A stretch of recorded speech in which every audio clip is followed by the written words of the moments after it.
Today I'll be talking about Anno 1800, a board game from designer Martin Wallace and publisher Cosmos that is an adaptation of the video game of the same name. Before we get into anything else, let's give an overview of what you'll have to work with in this game.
Your first challenge with Anno 1800 is setting up all of the components. When you initially get the game, you have to punch out all of those tiles that you saw, and you have to organize them at the start of each game onto their proper places in the grid so that you know where to find things and you have some idea of the flow of the game, as I'll talk about in a moment. It's a lot to set up initially, and you might get a little overwhelmed and say, man, this would be so much better if there were a digital version of the game where I just click and everything goes into the proper place. And then you realize this is an adaptation of a digital game, so that's probably not going to happen. Each player has their own island board that comes initially populated with 4 farmers, 3 workers, and 2 artisans. And these people are represented in an abstract manner through the decks of cards. You start with 7 blue and green cubes, so you'll have 7 of those cards. You have 2 red cubes, you'll start with 2 of these. You have no purple engineers and teal investors. Maybe they will come in time. But this is what you start with, and it gives you some guidance for what you want to do initially. Each card shows at the top what the person wants to make them happy. This person wants coal and soap. That seems straightforward. This person wants beer and schnapps. All right, hard living, but they can do it. This person wants exploration. 2 exploration tokens. You start with only 1 along with 2 trade tokens. Okay, you see needs, and at the bottom you see what they will give you. As for points, well, each of the blue and green cards will be worth 3 points when you satisfy a person's needs. These are worth 8. The native cards are worth 5. You'll get to those later. Don't worry about them now. So you see what the people need, but you start with a fixed assortment of buildings. This supplies wood, wheat, potatoes, pigs, presumably bacon, fat, I don't know. There are many ways to skin a pig. Thread, you got sails, iron, goods, very abstract goods, bricks, coal, and a shipyard to make more ships. These are what you start with, and they will be activated by a particular color of cube. So red cubes go here. To activate, if I put this here, I would get a coal. Great. If I put this here, I get wood. Super. But you activate these buildings and produce goods only if you're doing something with them immediately. There are no coal cubes or wood cubes or whatever. You're just going to use things immediately. So if I want to satisfy this person's needs of coal and soap, well, there's no soap here, but I could get a way to produce soap by adding this building to my board. But to add this building to my board, you see the need up top here. I need pigs and coal.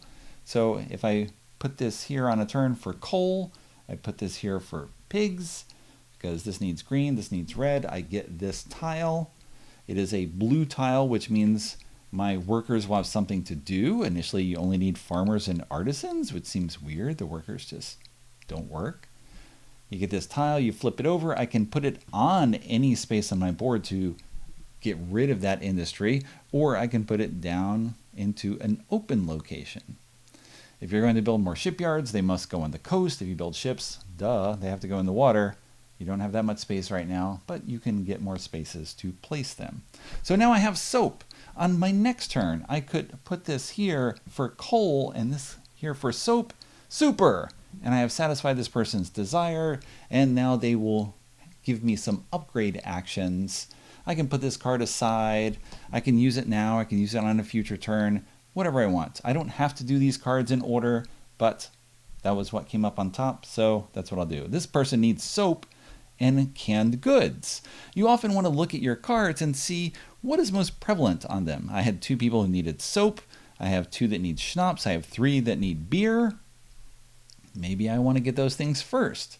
Maybe I want to now go get cans. However, I need pigs and steel, and I have no more red workers to put here to get steel.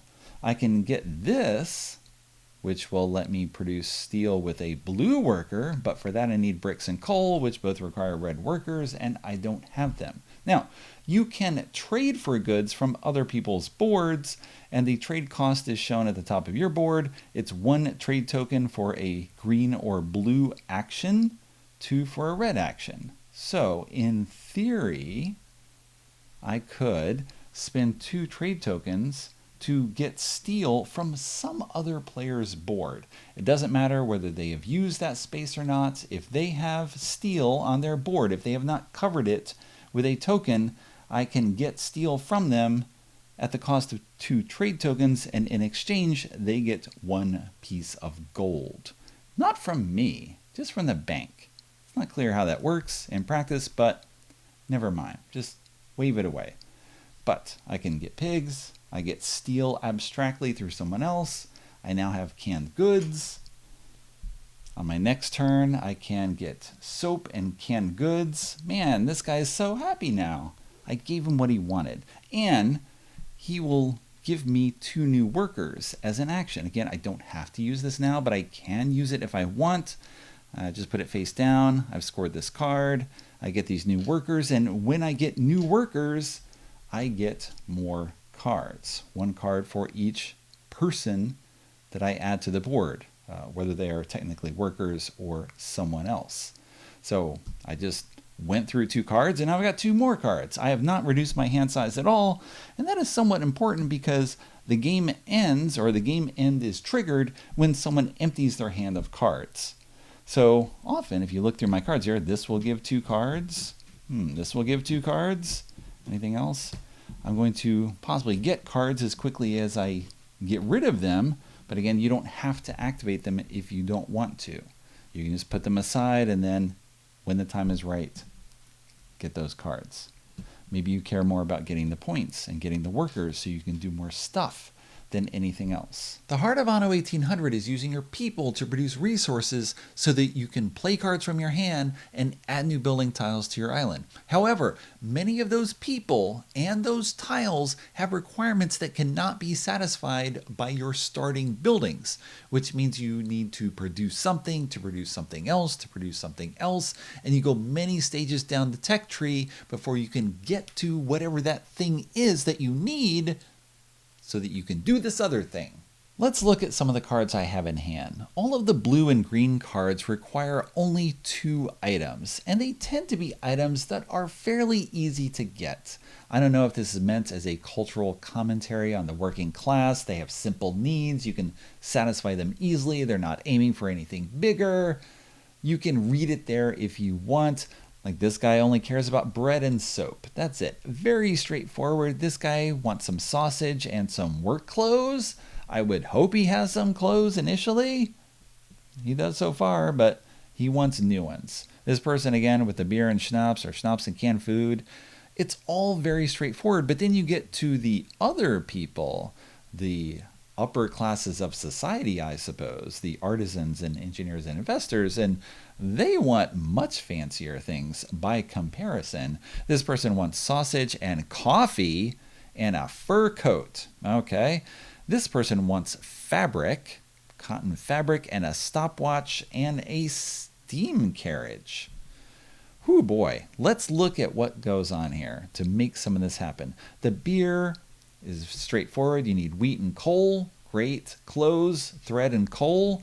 You can see all these blue items here that basic workers will attend to and actually create are fairly straightforward. There are lots of blue buildings as well that replace existing buildings. So you have this red one initially that creates sales, and then you have a blue one that makes sales. I guess it's an easy manufacturing process. So now we don't need artisans to make sales.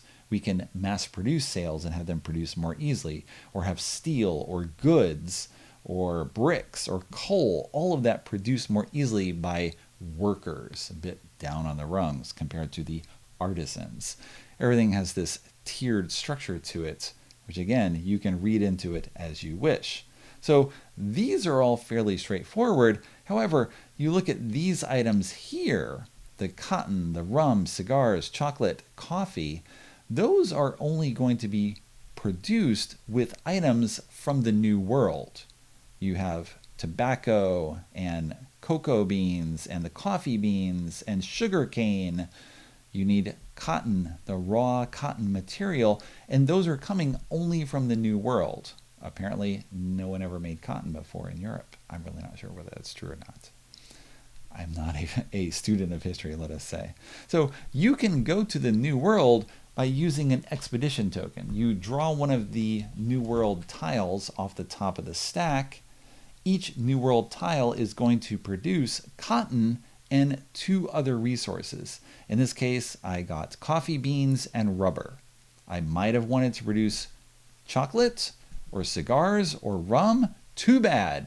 The place I went to in the New World does not have that stuff, so I can't produce it. However, this person wants coffee, so that's great.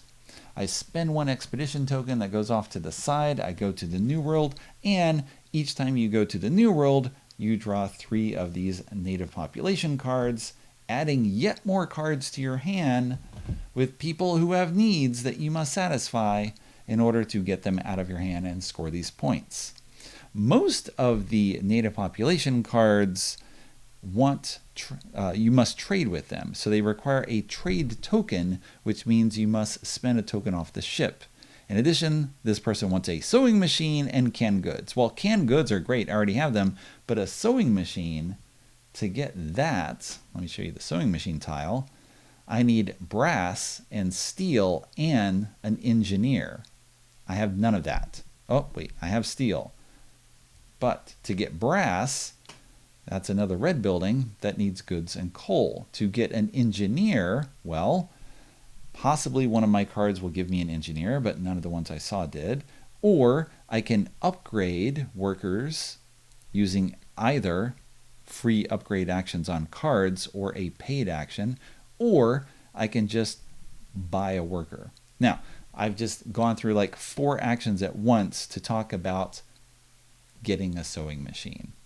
It's kind of amazing how much is nested together in this game. This person, much more straightforwardly, wants cotton fabric and bread and a trade token. Great. I can get one of these cotton machines. This one needs cotton and wood. Once I've gone here, I can get cotton by spending a trade token. I get wood by using a green a green farmer, and I would just get this cotton producing building that I will need to fuel or activate with red artisans. There's also this blue tile, but for that one I need a steam motor, and to get a steam motor I will need brass and steel and an investor, and there's all sorts of complications with that. Okay, let me back up a bit. We've got needs that are coming out here. Maybe I need more workers. I'm not just going to get workers from cards. As an action, I can add workers to the board. A farmer costs only wood. I guess we're building the person a shack. So I could spend, if I had this here, I can be like, I'm going to get workers. Hey, I get wood and wood. I have built 2 shacks. I get 2 farmers who are going to come live in those shacks. Bum, bum. And I get 2 cards that come with it, which again is both a blessing and a burden, because now I've got other things that I need to do to satisfy their needs and get other things and so on. You can have up to 3 workers or get up to 3 workers at a time. However, I have no more spots for wood, so if I wanted to get more wood, I would have to trade for the wood by spending a trade token. If my trade tokens were not on the side there, I could spend a trade token and a red person for brick, and I could get a worker at the same time. So there's a lot of stuff that goes into figuring out what you can do to maximize one action. I can get up to 3 workers at a time, but I need to be able to get the resources or have the resources to do that. You can trade for a resource at most once on a turn. So I can't get wood from you and wood from you and wood from someone else and get, just get all that. I can only get it once. Okay. To get artisans, I pay brick, coal, and goods, which means I need at least 3 artisans, and I don't have those right now. So I can't even buy a new artisan at this point. Or to get an engineer, goods, coal, steel, and a window. Yes, a window. That's a building you can create. You need wood and glass to get glass. You need to have goods and coal. If you notice, I have no more space on the island here. We'll talk about that in a moment. So I can get investors as well. Coal, goods, steel, windows, fur coat, and an artisan. Whew, they need a lot. When you have a symbol here that says I'm spending an artisan, what that means is just I have an artisan up here and I put him off to the side. He's going off to work somewhere to make things happen. I don't put him on any particular building, just put him off to the side. Similar to how if I'm going to get this, I need bricks and I need to put an artisan off to the side. They're just doing something else, doing their own thing off on the side. Instead of buying people, that's a terrible way to phrase it, but instead of acquiring people, luring people to your island, however you want to think of it, getting people, instead of that, you can upgrade people that you already have on your island. And the upgrade cost is shown in between the various layers of people. So I can upgrade a farmer to a worker by spending brick. So if I spend brick, this farmer or any farmer that I want will transform magically into a worker. I do not take a card for that because I did not acquire a new person. The person just had some training and now has a different position. Is now going to do worker stuff, can no longer do farmer stuff, right? The people at the higher rungs, possibly the wrong term, cannot do stuff at the lower levels. Again, wrong term. To upgrade a blue to red, you spend coal and goods. So you see, to upgrade from green to red, I have to spend bricks and coal and goods, which is the cost of getting that person in the first place if I just bought them. But if I got them, they would also come with a card. And maybe I don't want a card because I've already got a lot I'm dealing with here. Maybe I don't want any more. Okay, so actions you can do. Spend resources to play a card, spend resources to get a building, acquire new people, upgrade people. Again, poor term. You can build ships, and to build ships, you have to pay the cost of the ship. You can build 1 ship for each shipyard that you have on your island. You initially start with a level 1 shipyard. You can get a level 2 shipyard if you can pay bricks and wood and an engineer. Again, you're going to get an engineer either by upgrading as an action or getting upgrade actions off cards, or possibly some of these cards will just give you a purple person. Okay, that's one way to get them. If I had this shipyard, I could build 2 ships at once, one a level 1 and one a level 1 or 2, assuming I can pay the cost all at once as a single action for using those shipyards. And you can have trade ships. This one comes with 2 trade tokens. This one comes with only 1. Or instead of getting trade vessels, you can have expedition vessels. They serve different purposes and they have different costs. You need cannons for the expedition vessels because you're not going anywhere peacefully. You're going to cause trouble. That's, again, fairly abstracted out, but you're going to have cannons in order to make stuff happen. Or with the level 3 ship, you are going to have the advanced weapons along with a steam motor and some other stuff. And again, it takes a long time before you can get this and make it happen. Because for advanced weapons, you need an investor and a steel and dynamite. And to get dynamite, you need pigs and bricks and goods. Again, so many hoops in order to make stuff happen. When you get these ships, they're going to go down on your board, and you're going to get more tokens. This would come populated with 2 trade tokens, and then you can use those trade tokens in order to get goods that are available on other people's islands, but not on your islands. You do not have room for everything. Additionally, there are only 2 of each tile other than the ships, and if someone takes sausage and someone else takes the other sausage, one person can't take both of them, well, the only way to get sausage is to trade with other people, which means you need trade tokens, which means you need ships, which means you need shipyards in order to get more ships, and you need more room for these ships. More hoops to jump through. In a 2-player game, of course, each player can get their own sausage. But you might not want to because you have a limited amount of room. Another action that you can take is to spend an expedition token to get an old world tile. There are multiple old world tiles. You shuffle the deck, and when you get one, you add it to your board, and it gives you more spaces in which to do stuff. And it might come with a building, it might come with free workers, it might come with expedition cards, which is another aspect of the game. So you'll get something with this old world tile, and you can build over this spot if I don't need a blue brickyard. All right, I get these workers, well then I can put a building over that. And of course, everyone wants to get blue steel, just so we can make Zoolander jokes.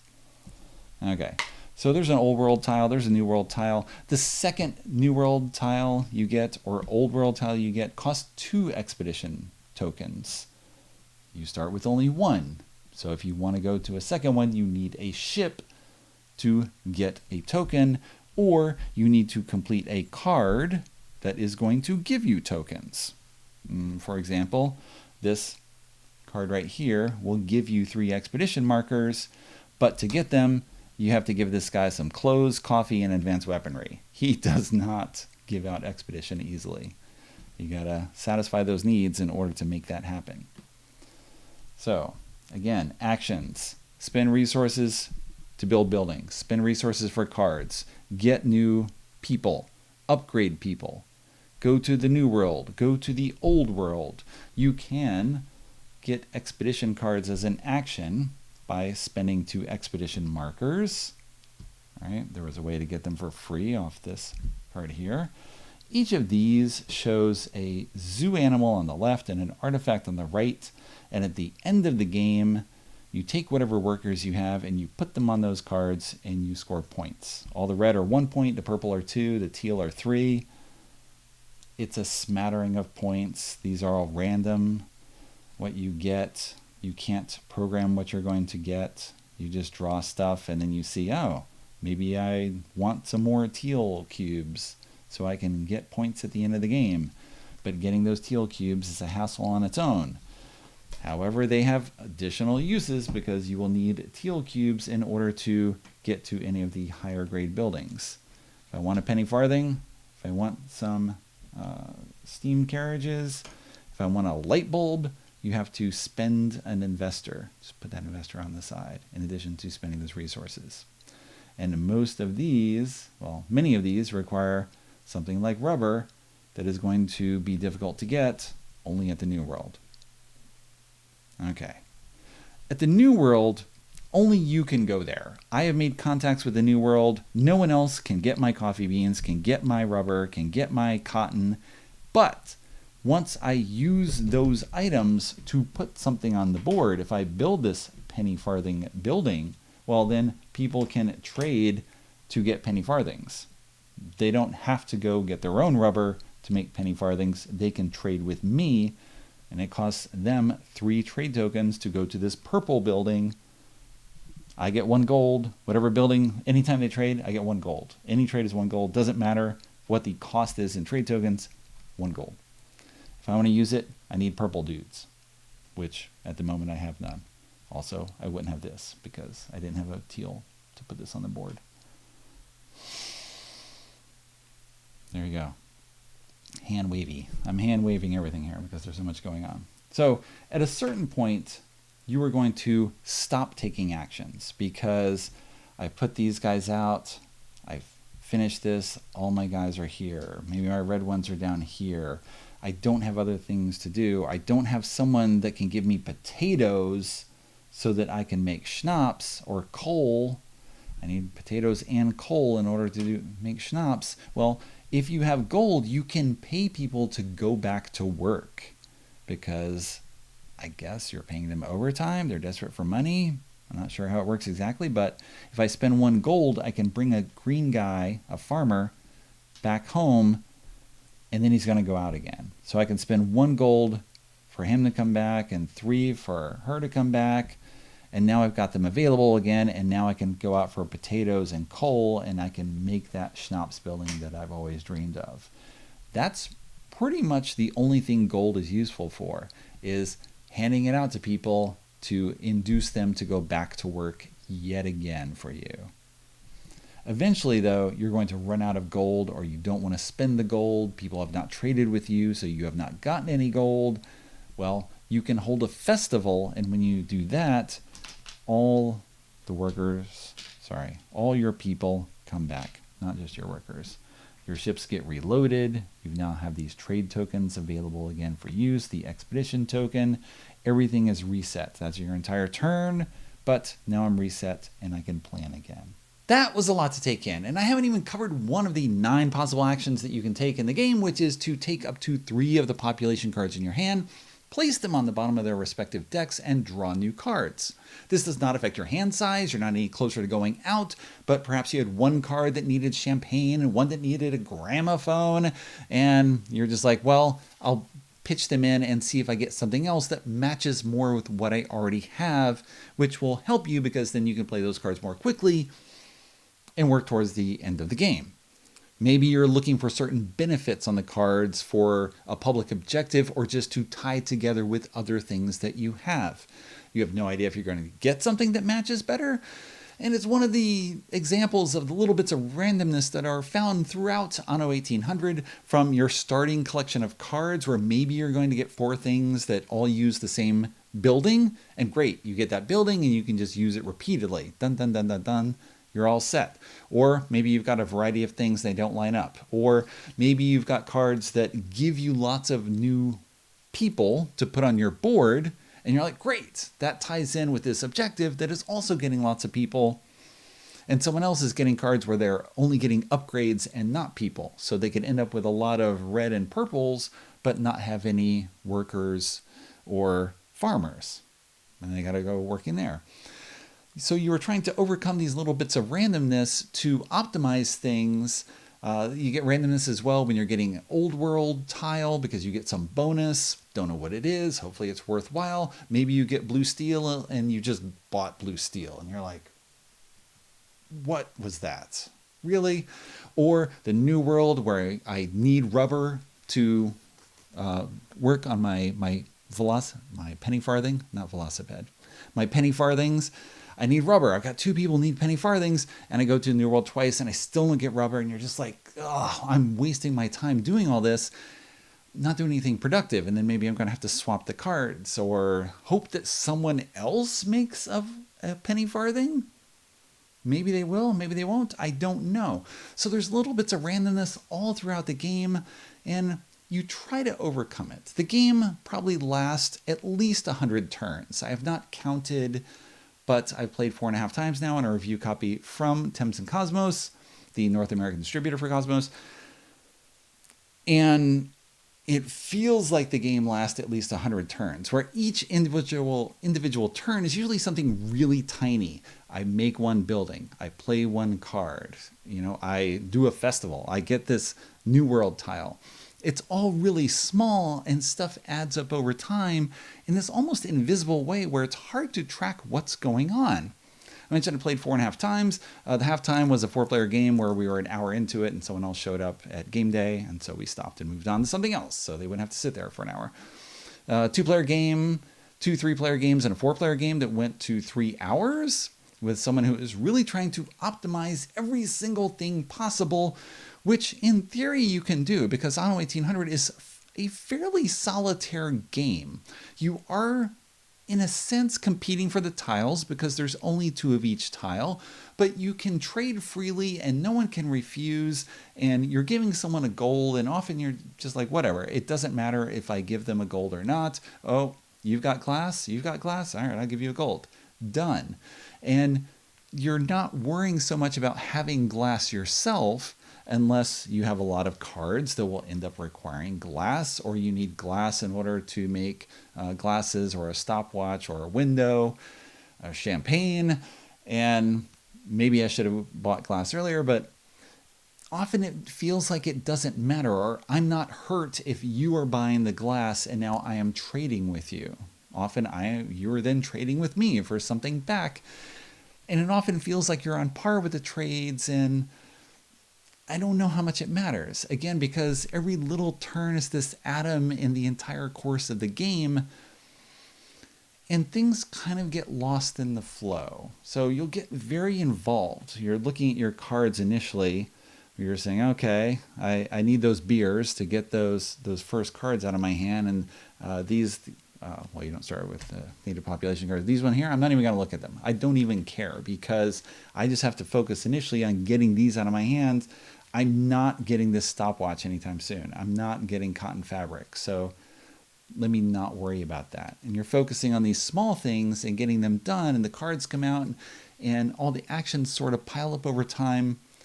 And you're doing things, but often it just feels like you're doing things rather than working towards something bigger, because you're generally not working towards something bigger. You might have some plan where you're saying, okay, I know I need steam motors and I need a stopwatch. All right, so I'll get glass. And I get glass. And then, okay, now I get a stopwatch tile. And now I do this. And so you're slowly going along, but there's no sense of grand achievement as you're building up to things. And that plays out as well in how people score at the end of the game. So when someone empties their hand, you complete the round, you do one more complete round around the table, and then you're going to score points. Now, typically, when we've been playing our cards, we just put them in a pile. We're not tracking who has played what, keeping track of running total of what scores are. Instead, it's just like, okay, you got a stack of cards and you got a stack of cards, and maybe yours is a little taller, but maybe you've got more 3s in it than 8s. I don't really know. So I don't have a sense of who has scored what or how well people are doing. We add up our cards. We've got the public objectives, which often people forget about over the 4 games that I've played, because you'll see them initially, but then you don't really focus on what they are. So I laid these out initially when I was first setting up, and you have things like a maximum of 1 old world tile. You get 18 points. I've not seen this come up in one of my games. It's kind of interesting idea because you'll be very cramped for space. You have to manage things a little bit better. But we often have lots of maximums, so whoever has the most trade tokens on their entire board gets 10 points, and second most gets 4 points, and ties are very friendly. So multiple people can get 10, and multiple people can get 4. Or you have a majority card for just most people on the island, or the most purple people. Or this one is 6 points for each New World tile, which is kind of this weird extra because often you're trying to get New World tiles anyway, and then at the end of the game you're like, oh yeah, and by the way, I get 12 points from that. Hadn't even thought about it. Or the most purple cubes. You are probably not focusing on getting purple cubes in particular, or at least we haven't been, because you are much more focused on the cards in your hand and what you need to get them out of your hand. And in a way, the goal of the game, score the most points, is lost with the focus being you emptying your hands to trigger the end of the game, because that triggers it, but it doesn't actually mean you've scored lots of points. It just means the game is over. So in our 3-player games, one player emptied their hand rather quickly because they had very few cards that gave them more people, so they didn't have that ramp up in cards. They just stayed relatively flat and ended far before the other 2 of us thought the game was going to end, and they won with a score something like 105 to 70 something, 50 something. They were way out in front. And then we played again, same group of people, same person, ended the game relatively quickly.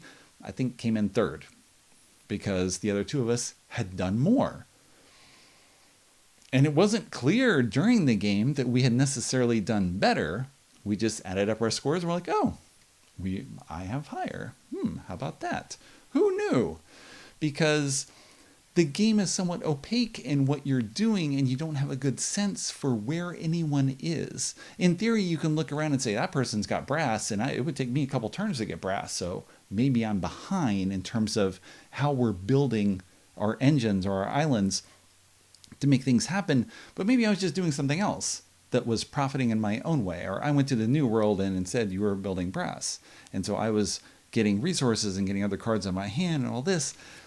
And you're not comparing things well across the table. Again, I played 4.5 times. Maybe I need many more times to develop that sense of where people are in the game and how they're progressing and who's standing better. But after 4 games, I still feel lost in that regard. And I feel like we are disregarding the objective cards because they're there, but we're not looking at them to say, man, I'm going to upgrade to get these purple cards to push me in the first place versus someone else. Because, well, if we tie for first, then we each get 10. If I push ahead, I just have pushed your score back 6 points. Or I could do something that's going to get a card out of my hand, because that will be 5 to 8 points. So why am I doing one thing over the other? Again, it just becomes the focus on the getting rid of the cards in your hand, which is both an interesting challenge and also tedious. I find the puzzle aspect of this, the whole idea of what I'm trying to do, generally interesting because you're trying to set things up the right way in order to reach higher achievements, as it were, in sense of building a light bulb or having a gramophone. But you're not rewarded in any real way except to get a card out of my hand that is going to get me points later. Again, I just sort of forget about it, put it in the pile, and possibly I get some little bonus like I get a bonus action. Okay. Or I get some gold, which, okay, gold lets you pull back a worker and use them again, but there's not a real sense of progression or growth towards anything. It's just little bits of actions over and over again, and then the game's over.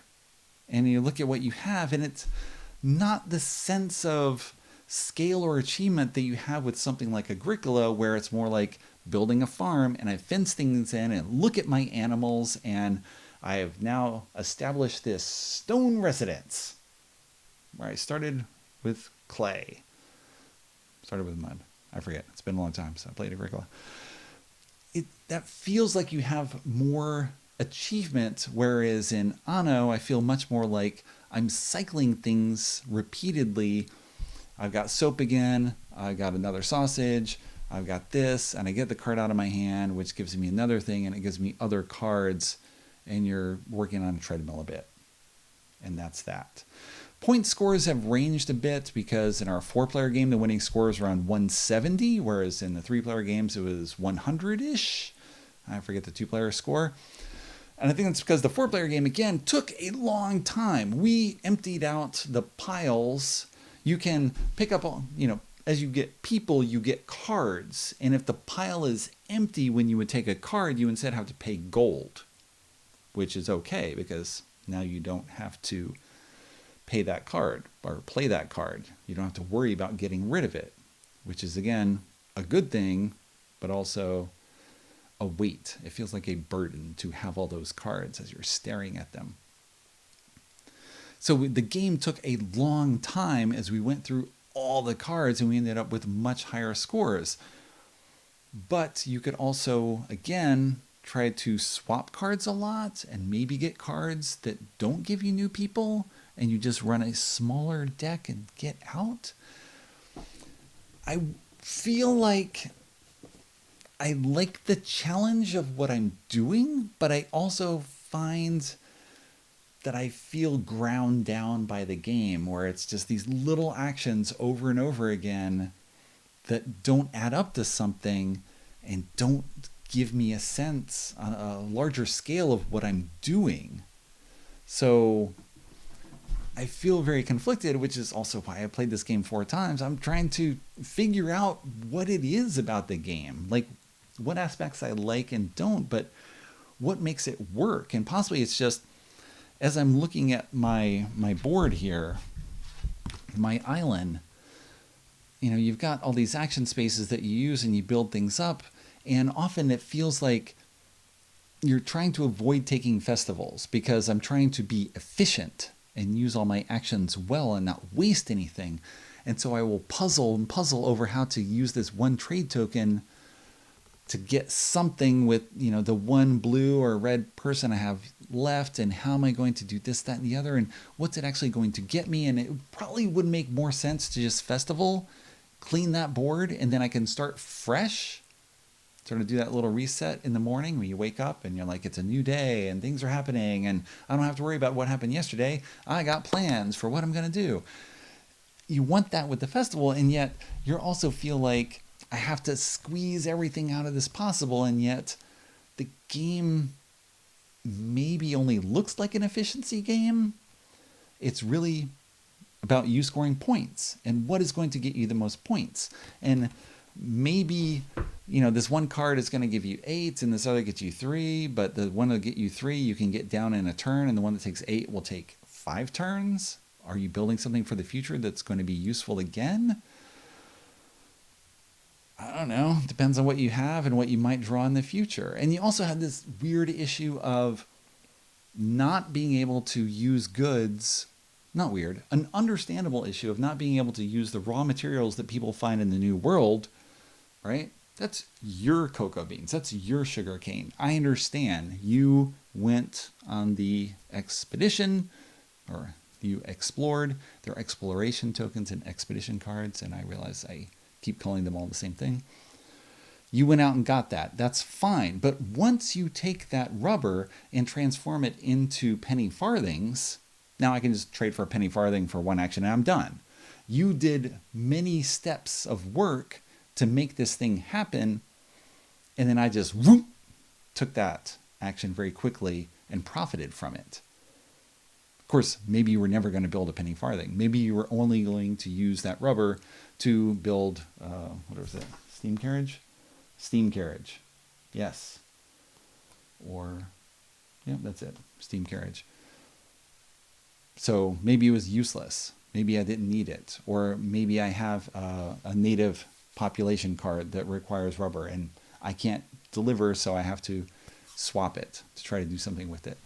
It's this weird sort of hamstrung process where things look like they're sort of attainable, but they're not, because they're many turns away with many cubes coming down and you trying to calculate everything for how it's all going to work out. And on the flip side of that, sometimes the person will just make the penny farthing building and you're like, well, 3 trade tokens, boom. It is 3, right? Yeah, 3 trade tokens. I get a penny farthing. I'm all set. Move on. And it's so much easier to do that than to do the other steps. So you're waiting for someone else to take that action first, because building the penny farthing building gives you nothing. There's no points from that. Presumably you're building it because you have cards to play from it, but unless you have a few cards, it might not be worth the time. Again, it might just be something where you need more experience. Figure it out. Really know what's going on to really internalize all of this. But I haven't got there yet after 4 games. And I'm not sure if there's going to be a 5th. We'll see. Anno 1800.